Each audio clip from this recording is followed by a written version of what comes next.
আমি যাই না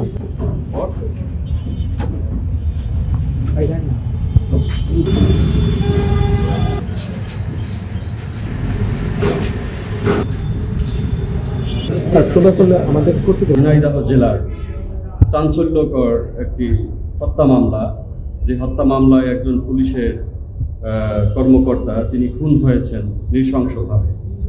সেই খুনের মামলায় আমরা একজন সাজাপ্রাপ্ত আসামি মৃত্যুদণ্ডের সাজাপ্রাপ্ত আসামি লিয়াকত হোসেন লিয়া, পিতা মোহাম্মদ রহমত শেখ, গ্রাম হচ্ছে নিমতলা, রাজবাড়ী সদর জেলা রাজবাড়ী, একে আমরা গ্রেপ্তার করতে সক্ষম হই।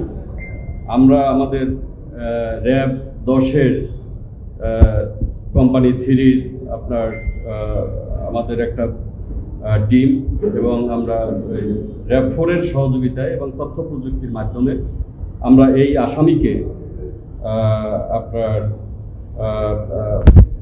মানিকগঞ্জের ধামরাই এলাকা থেকে আমরা গ্রেপ্তার করতে সক্ষম হয়েছি।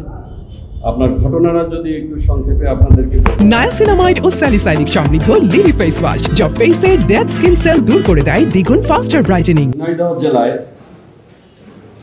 2011 সালে একটি খুনের ঘটনা ঘটে। ঘটনাটা হচ্ছে ওই ঝিনাইদহ জেলার ডাকবাংলা পুলিশ ক্যাম্পের সাব ইন্সপেক্টর, সে তার কর্মস্থলে যাচ্ছিল। পথে মধ্যে এই সন্ত্রাসীরা তারা তাকে 17 মাইল নামক স্থানে তাকে বেঁধে এবং তাকে নৃশংসভাবে রশি দ্বারা বেঁধে তাকে জখম করে তাকে হত্যা করে এবং তার ব্যবহৃত মোটরসাইকেল এবং আপনার অস্ত্র, রিভলভার, গুলিসহ এবং ব্যবহৃত মোবাইল ফোন তারা নিয়ে নেয় তো এবং তাকে ওখানে ফেলে রেখে আসে। পরবর্তীতে পুলিশ সেই আপনার ঘটনাস্থল থেকে মৃতদেহ উদ্ধার করে এবং এই আসামিদের বিরুদ্ধে মামলা দায়ের করে। পরবর্তীতে এই আসামিদেরকে গ্রেপ্তার করা হয়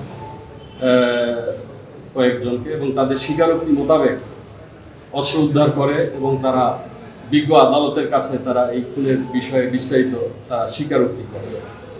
তো সেই মোতাবেক এই মামলায় তাদের খুব সম্ভবত 5 জনের মৃত্যুদণ্ড হয়, 4 জনের মৃত্যুদণ্ড হয়, আর যাবজ্জীবন সাজাপ্রাপ্ত কয়েকজনের হয়। যাই হোক, তো এই চাঞ্চল্যকর এবং এই নৃশংস খুনের ঘটনায় আমরা লিয়াকত হোসেন লিয়া, সে এই ঘটনায় গুরুত্বপূর্ণ এবং সে ছিল এই ঘটনার লিডার, তাকে আমরা গ্রেপ্তার করতে সক্ষম হয়েছি।